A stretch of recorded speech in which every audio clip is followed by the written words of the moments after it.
Men hammaga ergashish uchun tug'ilmaganman. Men zabt etish uchun tug'ilganman. Ikkilanish bu halokat, shubhalanish esa tiz cho'kishdir. Men bo'yin egish uchun yaratilmaganman. Omad ehtiyotkorlar uchun emas, unga qat'iyat bilan intilganlarga keladi. Mening imperiyam sovg'a qilinmagan, janglar bilan qo'lga kiritilgan. Yetakchining kuchi uning armiyasi kuchidadir. Men qo'y boshchiligidagi sherlar armiyasidan qo'rqmayman. Ammo sher boshchiligidagi qo'ylar armiyasi haqiqiy kuchga aylanadi.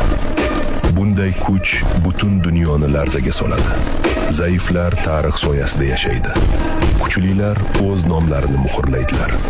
Hatto asrlar o'tsa ham mening ismim pichirlab emas, baland ovozda aytiladi.